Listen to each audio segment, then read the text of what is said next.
បាទសួស្តីអ្នកទាំងអស់គ្នាខ្ញុំឈ្មោះវាសនាការកំឡុងឆ្នាំ2018ខ្ញុំគឺជាគ្រូឡានដែរហើយមានថ្ងៃមួយក៏មានក្រុមហ៊ុនចិនមួយនៅមណ្ឌលគិរីបានមកជួលឡានរបស់ក្រុមរបស់ខ្ញុំទៅដឹកថ្មដើម្បីធ្វើផ្លូវហើយនឹងស្ពានកាលនោះខ្ញុំនៅរៀនស្ទើរដែរទេប្រហែលជាអាយុ13 14ឆ្នាំអីហ្នឹងព្រោះតែតកង់ឡានរបស់ខ្ញុំគឺជាបងប្រុសបង្កើតរបស់ខ្ញុំនិយាយអំពីសម័យនោះគ្រូឡានគឺត្រូវរបស់តែតកង់តែញឹកហ្នឹងជួនកាលគាត់ឲ្យរង្វាន់ជាសោលេខ10នៅពេលណាដែលគាត់បង្រៀនបើកឡានហើយយើងក៏បើកខុសឬក៏ដាក់លេខឡានមិនចូលអីគាត់តែងតែយកសោមកវាយក្រញដៃជាការហាត់ប្រាណឬជាការរ៉េបឌីស3បត់អីឲ្យស្ដាប់អញ្ចឹងទៅទោះជាការឈឺចាប់ព្រោះសម្ដីរបស់គាត់និយាយព្រោះខ្លាំងពេកដែលធ្វើឲ្យខ្ញុំសឹងតែរត់ចោលឡានម្ដងទៅហើយដូចជាពាក្យក្បាលឯងនេះបើរៀនប៉ុណ្ណឹងហើយនៅតែមិនចេះទៀតល្ងងងាប់នឹងទៅសំតែធ្វើព្រូឡានគេមួយជីវិតទេឯនេះមើលទៅគ្មានកំណើតសោះដោយសារតែពាក្យនេះហើយដែលធ្វើឲ្យខ្ញុំតស៊ូរហូតមកបានខ្លាចជាតកង់ឡានដែលធ្វើឲ្យខ្ញុំវេទនាដល់សប្តាហ៍ថ្ងៃនេះគិតទៅអាណិតខ្លួនឯងដែរគេឲ្យរៀនអត់ប្រឹងរៀនទេបែរមកចង់រៀនបើកឡានអីណាឥឡូវមានអីសម័យនេះគឺស្ពៃដូចស៊ីសៀងហើយឥឡូវមានតែធ្វើការរោងចក្រទេឥឡូវនិយាយរឿងហ្នឹងតែប៉ុណ្ណឹងបានហើយចូលសាច់រឿងយើងតែម្ដងនិយាយទៅដល់មណ្ឌលគិរីនោះទីនោះវិញគឺថាតំបន់ព្រៃឈើយ៉ាងធំហើយក៏សម្បូរសត្វដែរការធ្វើដំណើរចេញទៅមណ្ឌលគិរីមកតាមផ្លូវពួកយើងក៏បានសម្រាកនៅពាក់កណ្ដាលផ្លូវដែលមិនទាន់មកដល់មណ្ឌលគិរីតែក៏ក្បែរដែរពេលនោះពួកយើងគឺសម្រាកនៅតាមផ្លូវហើយចំជាខែពេញបរមីផងព្រះច័ន្ទក៏ពេញវង្សដែលធ្វើឲ្យពួកយើងមើលឃើញព្រៃនៅជុំវិញខ្លួនដូចជានៅពេលថ្ងៃអញ្ចឹងគឺឃើញច្បាស់តែម្ដងបើនិយាយអំពីផ្លូវនោះវិញគឺចុះឡើងភ្លេចខ្វៀនដូចទងអាំងជាលក់ទឹកត្រីកកងខ្លាំងម្យ៉ាងអញ្ចឹងហើយផ្លូវឡើងស្ងាត់គ្មានសូម្បីតែឡានមួយបើកកាត់ព្រោះតំបន់នោះគឺជាតំបន់ព្រៃឈើគ្មានអ្នកណាដែលទៅបើកនៅពេលយប់ព្រោះគ្មានផ្ទះអ្នកភូមិឯណានៅទីនឹងផងចំនួនហ្នឹងគឺថាស្ងាត់យកតែមែនតែម្ដងគឺមានតែព្រៃឈើសុទ្ធតែម្ដងគ្រាន់តែម៉ាស៊ីនឡានរលត់ភ្លាមជំនួសដោយសំលេងសត្វយំឲ្យតែហឹងមិនដឹងជាសត្វអីខ្លះទេវាមកយំអីនៅពេលយប់កណ្ដាលអាទិត្យហ្នឹងខ្ញុំមុនដំបូងគិតថាចង់រឹងដេកនៅឡានមួយទៅឡានមួយដើម្បីដេកតែមានណាដល់ឮសំឡេងសត្វយំឡើងគួរឲ្យខ្លាចយ៉ាងហ្នឹង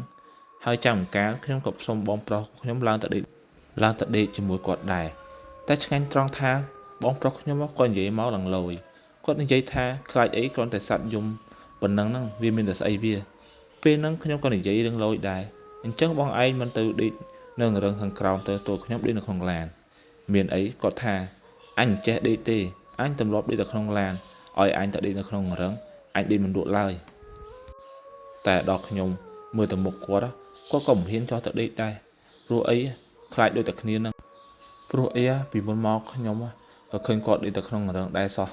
ដល់ឥឡូវធ្វើអីឯងណាមិនចេះដេកបើថាខ្លាចទៅប្រហែលជាបានមួយសន្ទុះធំក៏លឺសូរដូចជាមានអ្នកណាដើរមកគោះជញ្ជាំងឡានរបស់ខ្ញុំនៅពីខាងក្រោយខ្ញុំលឺទុងតែមើលទៅបងប្រុសរបស់ខ្ញុំវិញគាត់ស្រាប់តែគឺក្រតដូចហ៊ីងយំសុំទឹកភ្លៀងអញ្ចឹងដល់ឃើញអញ្ចឹងខ្ញុំក៏មិនបានដាស់គាត់ដែរខ្ញុំក៏បានបើកកញ្ចក់អឺតមើលតាមក្រោយទៅគូតឡានពីក្រោយចង់ដឹងថាអ្នកណាគេមកគោះទ្រង់ឡានអីថ្មហ្នឹងតែខ្ញុំសម្លឹងមើលទៅឆ្វេងស្ដាំនៅតែមិនឃើញខ្ញុំគិតថាបន្តិចគ្នាខ្ញុំមកគោះលេងទៅតែក៏ដូចជាមិនសមម្នាក់អស់កម្លាំងណាស់ហើយក៏សម្រាប់អស់ដែរខ្ជិលខ្វាយខ្វល់ច្រើនខ្ញុំក៏ទៅដេកវិញទៅគ្រាន់តែបិទភ្នែករលីវទៅហើយក៏ឮសំឡេងហ្នឹងម្ដងទៀតលើកនេះខ្ញុំបានបើកភ្នែកមកហើយក៏បានដាស់បងប្រុសរបស់ខ្ញុំឲ្យគាត់ជួយស្ដាប់ថាឮដែរឬអត់ពេលគាត់ដឹងខ្លួនមើលទៅមុខគាត់មីងមាំងគាត់ថាដេកទៅវិញទៅវាមិនស្អីទេចាំព្រឹកឡើងចាំទៅមើលចាំគិតទៀតដល់លឺអញ្ចឹងខ្ញុំក៏ដេកទៅវិញទៅដល់ពេលព្រលឹមឡើងបងប្រុសខ្ញុំដើរសួរគ្នាដែលជាតកង់ឡានដូចគ្នាតែពួកគេក៏និយាយថាគ្មានអ្នកណាគេបានទៅចុះមកក្រោមទេមានអ្នកណាហ៊ានចុះមកក្រោមបើនៅទីនេះសិតតែព្រៃសំបីតែចុះឈឺនោមក៏គេមិនចុះផងព្រោះម្នាក់គឺនោមដាក់កដងទឹកសុទ្ធទាំងអស់ដល់អញ្ចឹងបងប្រុសខ្ញុំក៏មិនបានសួរដេញដោលអីទៀតដែរហើយពួកយើងក៏បានចេញដំណើរមកទៀតបាន ដីប្រហែលជា5គីឡូមកដល់ស្រុកមួយដែលខ្ញុំចាំស្រុកនោះដូចជាគេដាក់ឈ្មោះថាសេម៉ាខ្ញុំដូចជាចង់ភ្លេចដែរទៅហើយព្រោះអីយូរឆ្នាំពេកខ្ញុំក៏ខានទៅមណ្ឌលគិរីនោះជាង10ឆ្នាំជាងទៅហើយដែរមកដល់កន្លែងហ្នឹងក៏មានតូបមួយដែលលក់គុយទាវនិងបាយនៅទីនោះគុយទាវបាយគេគឺឆ្ងាញ់ណាស់មិនដឹងជាគេដាក់សាច់អីទេសាច់ហ្នឹងឡើងទន់ហើយឆ្ងាញ់តែម្ដងខ្ញុំហូបហើយគឺញ៉ាំនៅទីនោះដែលខ្ញុំសួរអ្នកលក់គាត់និយាយថាសាច់ហ្នឹងគឺជាសាច់ឆ្លុះហើយវាឆ្ងាញ់មែនតែបងប្អូនគួរតែឈប់បរបាញ់សត្វព្រៃទៅព្រោះអីទៅថ្ងៃមកច្បាស់ជាគ្មានអ្វីឲ្យគ្មានចំនួនក្រោយបានស្គាល់នោះទេពេលដែលយើងហូបអាហារពេលព្រឹកហើយយើងក៏បានជិះដំណើរមកបន្តទៀតប្រហែលជាម៉ោង9ជាងក៏បានមកដល់ផ្លូវចូលនិយាយអំពីផ្លូវចូលនោះវិញគឺថាចំហៀងខាងស្ដាំដៃគឺជាជ្រោះកលេចទៅមើលឃើញដើមរស្មីតូចដូចជាដើមសក្រីដែលយើងស្លម្ជូរគ្រឿងអញ្ចឹងមើលទៅពិតជាមិនដឹងជាជម្រៅនិងកម្ពស់ប្រមាណនោះទេគ្រាន់តែឃើញក៏ស្រាវកញ្ចោចគូតដែរចំណែកឯផ្លូវខាងឆ្វេងដៃវិញគឺផ្លូវបត់ចូលទៅក្នុងការដ្ឋានថ្មនោះនៅតាមផ្លូវចូលទៅគឺឃើញសិតតែព្រៃឡើងក្រាស់ខ្មឹកដើមឈើធំហើយមានវល្លិធំរំដើមឈើឡើងស្កេស្កាស់ច្រឡំស្មានតែដូចជាសត្វអីទេហើយបើប្រឹងខំសម្លឹងទៅមើលទៅខាងក្នុងព្រៃវិញឲ្យកងឹតស្លុបមើលទៅគួរឲ្យខ្លាចដែរសូម្បីតែពន្លឺថ្ងៃចេះចូលមិនរួចផងព្រោះថាព្រៃក្រាស់ពេកធ្វើដំណើរចូលបានប្រហែល1គីឡូក៏ស្រាប់តែបានឃើញ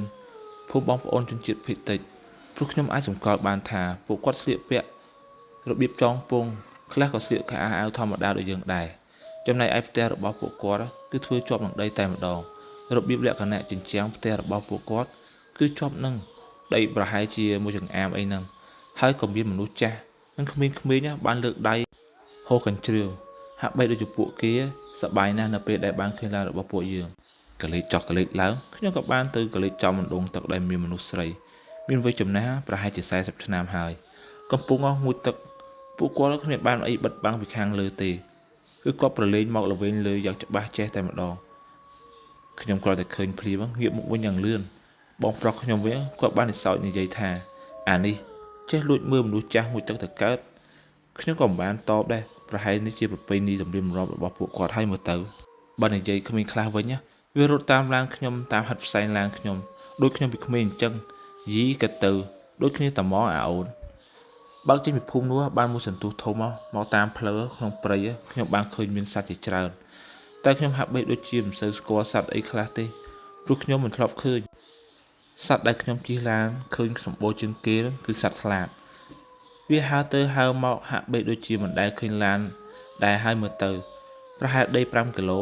ក៏បានមកដល់ការដ្ឋានចិនកិនថ្មនោះបងប្រុសរបស់ខ្ញុំក៏បានបើកឡាននោះទៅឈប់នឹងចិត្តស្ទែនប្រេងហើយខ្ញុំក៏ក្រឡេកឃើញអ៊ីម្នាក់ដែលកំពុងធ្វើត្រីនៅគៀននោះគឺមានរុយរោមឡើងចិត្តតាំងពីក្បាលដៃជើងខ្លួនមើលទៅព្រឺក្បាលខ្ញាក់ខ្ញុំក៏លន់មាត់ថាងាប់ហើយមើលរុយឡើងអ៊ូពេលនោះបងប្រុសរបស់ខ្ញុំនិងខ្ញុំក៏បានចុះពីលើឡានម៉ែអើយគ្រាន់តែចុះពីលើឡានភ្លាមរុយនោះក៏បានមករោមពួកយើងដូចជារោមអីមកអញ្ចឹងវាស្មានតែឯងនឹងជាប្រអែមសម្រាប់វាឲ្យមើលទៅតែអ្វីដែលខ្ញុំគិតនោះវាមិនមែនជារុយទេតែវាគឺជាឃ្មុំចង្អេរដែលមានទំហំប៉ុនកូនដៃហើយខ្ញុំក៏ស្ទុះរត់ឡើងទៅលើឡានវិញទៅវិញតែក៏ត្រូវអ៊ីម្នាក់នោះដែលធ្វើត្រេនក្បែរនោះគាត់ថាមិនខ្លាចទេឲ្យតែយើងធ្វើមិនដឹងធម្មតាទៅវាមិនខ្ទេចទេតែសម្រាប់ខ្ញុំនិងបងប្រុសខ្ញុំវិញចេះតែព្រោះអីវាមករោតទៅជាមុខមាត់ដៃជើងជួងកាលវាចូលទៅក្នុងខ្នងហំក៏មានដែរអានេះវាចូលឆែកឆេរខ្លាំងជាងប៉ូលីសទៅទៀតនៅពេលដែលយើងចាក់ប្រេងហើយពួកយើងក៏បានចាប់ផ្ដើមដឹកតែម្ដងកុំឲ្យខាតពេលព្រោះអីក៏អាចដឹកបានមួយជើងដែរតាមដែលយើងសួរទៅអ្នកនៅទីនោះគេថាដឹកថ្មពីនេះទៅដល់កន្លែងចាក់ប្រហែលជាដី15គីឡូហើយក៏មានអ៊ំប្រុសម្នាក់ដែលជាកម្មករនៅទីនោះគាត់ក៏បានឡើងមកជិះឡានជាមួយខ្ញុំដើម្បីជូនឡានរបស់ពួកខ្ញុំឲ្យទៅស្គាល់កន្លែងចាក់ថ្មមកតាមផ្លូវបងប្រុសខ្ញុំក៏បានសួរអំពីនៃការនៅទីនោះគាត់ថាយប់ឡើងគេមិនឲ្យដេកពីកម្ពស់ដីពី1ម៉ែត្រនោះទេយ៉ាងហោចណាស់ ក៏ដេកឲ្យខ្ពស់ជាង2 ម៉ែត្រដែរព្រោះថាយប់ឡើងមានសត្វវាចេញដើររកចំណីពេលយប់ឡើងព្រោះធ្លាប់មានរឿងមួយដែលបានកើតឡើងនៅលើកម្មករនៅការដ្ឋាននោះដោយបានសម្រាកនៅលើអង្រឹងទៀបជិតផ្ទាល់នឹងដីកម្ពស់ប្រហែលជា1 ម៉ែត្រយប់ឡើងក៏មានសត្វជ្រូកព្រៃមួយមិនដឹងវាជាមកពីណាក៏មកត្បល់បុរសម្នាក់នោះឲ្យធ្លាក់ពីអង្រឹងហើយវាក៏ចាប់ផ្ដើមវាប្រហារបុរសម្នាក់នោះឲ្យមានរបួសធ្ងន់ធ្ងរហើយគាត់ក៏បន្តនិយាយទៀតថានៅទីនេះសត្វអីក៏មានដែរព្រោះតំបន់ដែលជាកន្លែងកិនថ្មនេះវានៅក្នុងព្រៃជ្រៅអញ្ចឹងពេលប្រលប់ឡើងត្រូវប្រយ័ត្នកុំដើរទៅណាមកណាម្នាក់ឯងនៅជិតព្រៃបើកឡានបានមួយសន្ទុះធំក៏បានមកដល់កន្លែងការដ្ឋានចាក់ថ្មតែមើលម៉ោងក៏ម៉ោង4 រសៀលទៅហើយគិតទៅមួយជើងនេះគឺមានរយៈពេល4 ម៉ោងព្រោះអីផ្លូវចោះកាច់ឡើងដូចជាទង់អាំងអញ្ចឹងពិបាកបើកណាស់តែហ៊ានប្រហែលនៅចំហៀងផ្លូវគឺសិតតែជ្រោះច្បាស់ជាបាយទឹកមិនដឹងនៅណាទេនៅទីនោះបានរយៈពេលប្រហែលជា1 ខែក៏មានបងប្អូនជនជាតិភាគតិចគេរាប់អានហើយគេតែងតែយករបស់មកដូរនិងប្រេងឡានដែលពួកគាត់យកទៅបង្កាត់ភ្លើងហើយពួកគាត់តែងតែយករបស់នោះមកដូរដូចជាផ្លែឈើមកដូរប្រេង1 លីត្រមានដូចជាផ្លែផ្ញៀវផ្លែខ្នុរចេកមួយស្ទងរបស់ជាច្រើនទៀតគិតទៅពួកគាត់តែងតែមកដូរប្រេងជាប្រចាំក្នុងមួយអាទិត្យម្ដងហើយពួកយើងក៏មិនដែលចិត្តកំណាញ់អីដែរព្រោះអីថាផ្លែឈើរបស់ពួកគាត់ល្អហើយឆ្ងាញ់ផ្អែមទៀតផងចេកមួយស្ទងហូបមួយការដ្ឋានមិនអស់ផងព្រោះអីចេកភ្នំបងប្អូននៅទីនោះគឺវាល្អមានទំហំធំប៉ុនកដៃឯណោះហូបតែមួយគឺឆ្អែតតែម្ដងមិនបាច់ហូបបាយក៏បានដែររំលងបានមួយអាទិត្យក៏មានបុរសម្នាក់ដែលជាជនជាតិភាគតិចគាត់បានដើរមកប្រាប់អ្នកនៅការដ្ឋានឲ្យចូលរួមកម្មវិធីបុណ្យសពបងប្អូនគាត់ផងហើយអ្នកទាំងអស់គ្នាក៏បានយល់ព្រមនៅពេលចប់ម៉ោងការងារអមប្រុសម្នាក់ដែលជាមេការនៅទីនោះគាត់បានយកឡានរបស់គាត់មកដឹកពួកយើងទាំងអស់គ្នាទៅបុណ្យសពរបស់បុរសដែលបានប្រាប់ពីថ្ងៃមិញទៅដល់ទីនោះភ្លាមមានបងប្អូនជនជាតិភាគតិចជាច្រើនបានមកស្វាគមន៍ពួកយើងពួកគាត់សប្បាយរីករាយណាស់ហាក់បីដូចជាពួកគាត់ធ្វើធម្មតាដូចក្នុងមានការកើតទុកអ្វីទេពេលបានអង្គុយមួយសន្ទុះក៏ស្រាប់តែគេហៅអ្នកទាំងអស់គ្នាឲ្យទៅចិត្តសាកសពគេក៏បានយកដូចជាស្រាមួយអាទិនប្រហែលប៉ុនកំពន់ជើងយកមកចាក់ពីលើដៃសាកសពហើយក៏យកពេញតែយកទៅត្រងនៅតាមម្រាមដៃរបស់សពនោះហើយក៏បានយកមកឲ្យពួកយើងទាំងអស់គ្នាហូបគ្រាន់តែឃើញអញ្ចឹងភ្លាមខ្ញុំប្រកែកឡើងលឿនមិនបាច់ថាឲ្យខ្ញុំទេសូម្បីតែបងប្រុសខ្ញុំនោះដែលជាតកង់ឡានក៏គាត់ថាអត់ផឹកទេអ្វីគាត់ឲ្យងាប់ក៏គាត់មិនផឹកដែរតែពេលនោះអំប្រុសដែលជាមេការបាននិយាយខ្សឹបដាក់ទៅជាគាត់ថាបងប្រុសខ្ញុំថាហូបទៅនេះគឺជាទំនៀមទម្លាប់របស់គេបើឯងមិនហូបទេពួកគេច្បាស់ជាអន់ចិត្តជាមិនខានហើយនឹងអាចមានរឿងអ្វីដែលកើតនឹកស្មានមិនដល់ទៀតផងខ្ញុំគ្រាន់តែឮគាត់និយាយអញ្ចឹងហើយខ្ញុំក៏គិតក្នុងចិត្តថាអ្នកណាផឹកចូលបើលេងសិតតែចាក់ស្រាតាមរៀមដៃខ្មោចសូម្បីតែចាក់តាមដៃមនុស្សរស់ណាក៏ពិបាកលេបផងចោះតម្រាំមកអញ្ចឹងអីអ្នកណាហូបចូលពេលនោះបងប្រុសខ្ញុំក៏បានងាកមករកខ្ញុំហើយក៏បាននិយាយថាហែងផឹកជំនួសអញទៅអីអញផឹកអត់កើតទេបើឲ្យអញផឹកច្បាស់ជាក្អួតជាមិនខានខ្ញុំឯណេះគ្រាន់តែលឺភ្លាមក៏វាក្បាលដូចគោស្រាំងតិច100 មេអញ្ចឹងសំណាងដែរដល់ខ្ញុំនៅក្មេងគេមិនឲ្យផឹកទេសោះតែមួយសន្ទុះក្រោយមកគេគ្រប់គ្នាក៏ហូបអស់នៅឡើយតែបងប្រុសខ្ញុំគាត់នៅ EL តែក៏ត្រូវអ៊ំប្រុសម្នាក់នោះបានបង្ខំឲ្យផឹកហើយគាត់ក៏ផឹកទាំងធ្វើមុខមាត់វាចឆ្វេងវិទៅស្ដាំក្រោមនៅចោះលើដោយមនុស្សលេងហ៊ីអញ្ចឹងខ្ញុំមើលហើយសោចផងដោយអាណិតគាត់ផងពេលនោះគាត់ក៏និយាយទៀតថាបានតែម្ដងនឹងទេលើកក្រោយគាត់លេងមកហើយចង់មានកម្មវិធីអីក៏គាត់លេងមកដែរមួយសន្ទុះក្រោយបងប្អូនជនជាតិភាគតិចក៏គាត់បានយកសាច់ខ្លែមនិងស្រាយកមកឲ្យពួកយើងសាច់ខ្លែមនោះគឺមានដូចជាម្ហូបប្លែកនិងសាច់មានអ្វីខ្លះទេតែក៏វាឆ្ងាញ់ដែរពេលនោះក៏មានលោកពូម្នាក់ដែលជាអ្នកនៅក្នុងភូមិនោះក៏បាននិយាយថាឥឡូវនៅភូមិគាត់មាននឹងចម្លែកបានបាត់ស្ត្រីម្នាក់ដែលគាត់ចូលទៅក្នុងព្រៃរករបស់បោចវល្លិតែម្នាក់ឯងគឺបាត់អស់រយៈពេលប្រហែលជាមួយអាទិត្យទៅហើយគាត់នៅតែរកមិនឃើញដោយគាត់ថាស្ត្រីម្នាក់នោះគេចូលទៅក្នុងព្រៃតែម្នាក់ឯងមិនដឹងជាគេបង្វេងក្នុងព្រៃហ្នឹងក៏មិនដឹងតែដូចជាមិនសមព្រោះស្ត្រីម្នាក់នោះគាត់ស្គាល់ព្រៃនេះច្បាស់ជាងអ្នកណាទាំងអស់ព្រោះពួកគាត់នៅតាំងពីក្មេង មិនសមណាថាគាត់បង្វេងពេលមកដល់ការដ្ឋានវិញពួកយើងក៏បានបំបីគ្នាចូលទៅសម្រាប់អស់ទៅចំណែកខ្ញុំវិញគឺឡើងទៅលើទ្រង់ឡានដើម្បីចង់រឹងដេកបើនិយាយអំពីយប់ឡើងវិញគឺត្រជាក់ហើយខ្យល់បក់ទៅសៀកហើយសត្វក្នុងព្រៃក៏វាយំអូឬសូខ្វេខ្វាវឡើងអ៊ូមិនដឹងជាសត្វអីខ្លះទេតែខ្ញុំក៏លេងខ្វល់ដែរព្រោះអីទម្លាប់ខ្លួនទៅហើយខ្ញុំក៏បានរៀបចំកន្លែងដេកបានមួយសន្ទុះធំប្រហែលម៉ោងមួយយប់មីក៏ចាប់ដើមហុកខ្យល់ចំណែកឯសត្វដែលជប់ចាំពីក្បាលប្រលប់មកក៏វាស្ងាត់ដែរដូចជាវាដឹងថាខ្ញុំកំពុងដេកកុំឲ្យមករំខានខ្ញុំពេលនោះខ្ញុំឮសំឡេងដូចជាមនុស្សកំពុងតែហៅអ្នកណាម្នាក់ឲ្យជួយខ្ញុំក៏ឮលហៀងទេតែមួយសន្ទុះក្រោយមកសំឡេងនោះក៏ឮទៅខ្ញុំក៏ទ្រាំមិនបានក៏បានដឹងខ្លួនពេលនោះខ្ញុំក៏ក្រោកមកខ្ញុំក៏បានឈរពីលើទ្រង់ឡានមើលសម្លឹងមើលទៅក៏ឃើញស្ត្រីម្នាក់ដែលមានវ័យប្រហែលជា40ឆ្នាំកំពុងឈរបក់ដៃដូចជាបក់ដៃហៅខ្ញុំឲ្យទៅជួយគាត់ខ្ញុំឮគាត់និយាយថាចុះមកជួយអ៊ីបន្តិចមកអ៊ីវង្វេងផ្លូវមិនដឹងផ្លូវទៅផ្ទះនៅឯណាទេផ្លូវងឹតពេកអ៊ីរោផ្លូវទៅផ្ទះមិនឃើញទេជួយជូនអ៊ីទៅផ្ទះបន្តិចមកគាត់និយាយមកគាត់ដូចជាមិនចង់ហើបទេតែខ្ញុំហាក់បីដូចជាស្ដាប់ឮយ៉ាងច្បាស់តែម្ដងហើយខ្ញុំក៏មិនដឹងដែរយ៉ាងម៉េចក៏បានចុះពីលើទ្រង់ឡានដើរសម្ដៅទៅរកអ៊ីនោះដូចជាកែយកសបិនអញ្ចឹងដើរបានចម្ងាយប្រហែលជា50ម៉ែត្រពីឡានក៏ស្រាប់តែឮសំឡេងមួយបានហៅខ្ញុំពីក្រោយថាអាសនាហើយទៅណាពេលនោះខ្ញុំក៏ដឹងខ្លួនខ្ញុំក៏ទៅក្រឡេកមើលទៅក្រោយឃើញបងប្រុសម្នាក់ដែលជាតកងឡានដែលជាជាមួយខ្ញុំដែរពេលនោះគាត់និយាយថាហើយឲ្យដើរទៅណាយប់បលប់ហើយថ្មនឹងហើយឲ្យមិនដេកពេលនេះហើយខ្ញុំក៏បាំងងាកទៅរកមើលអ៊ីម្នាក់នោះខ្ញុំថានោះអ៊ីម្នាក់នោះគាត់ហៅខ្ញុំថាឲ្យខ្ញុំជូនគាត់ទៅផ្ទះគាត់រកផ្លូវទៅមិនឃើញពេលនោះបងតកងឡានម្នាក់ហ្នឹងគាត់ថាឯណាមីងម្នាក់នោះមិនអញមើលមិនឃើញហើយឆាប់មកដេកវិញភ្លាមហើយគាត់ក៏និយាយថាមកដេកក្នុងឡានជាមួយអញមកមិនបាច់ទៅដេកនៅក្នុងទ្រង់ឡានទៀតទេតែចិត្តខ្ញុំក៏នៅតែឆ្ងល់អ៊ីម្នាក់មិញទៅណាបាត់លឿនម្លេះឬក៏គាត់ដាក់ស្គីលអំបាំងខ្លួនវាមិនសមតែមកភ្លេសបាត់គាត់ទៅណាខ្ញុំក៏ឈប់គិត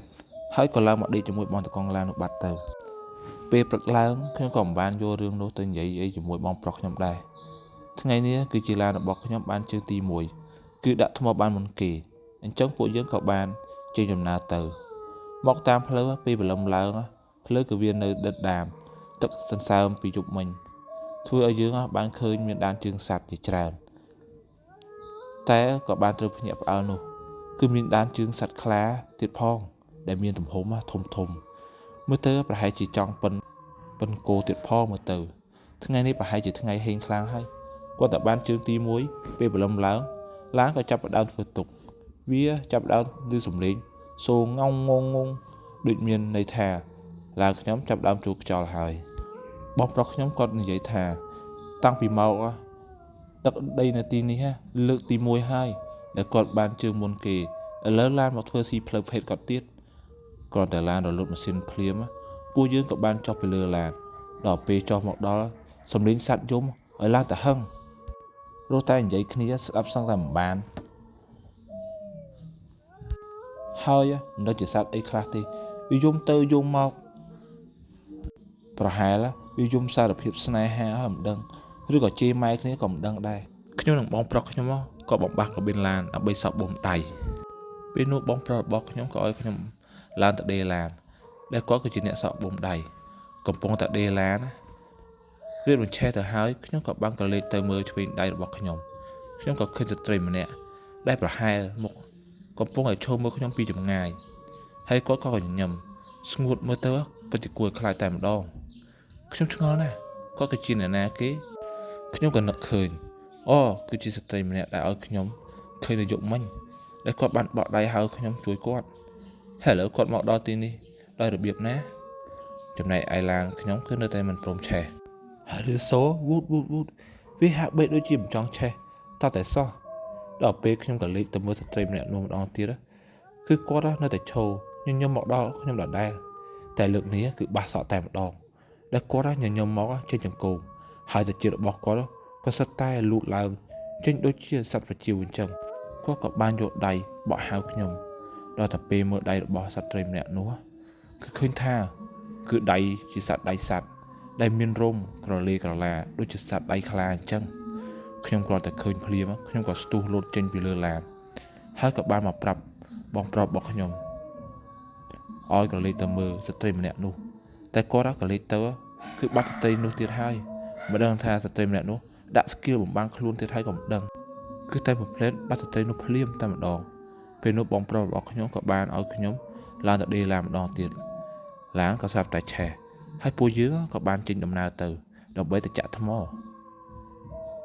ក្រំលោនៅពេលរសៀលខ្ញុំក៏បានយករឿងហ្នឹងដែលខ្ញុំបានជួបនិយាយប្រាប់បងប្អូននៅការដ្ឋានទាំងអស់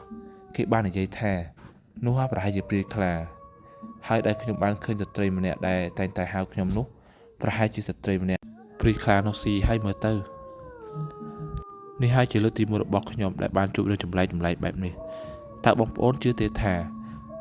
នៅមានពពួកអស់ទាំងនេះនៅទៅលើទឹកដីរបស់ពួកយើងទៀតបើដឹងសូមជួយ comment ប្រាប់ខ្ញុំម្នាក់មួយផង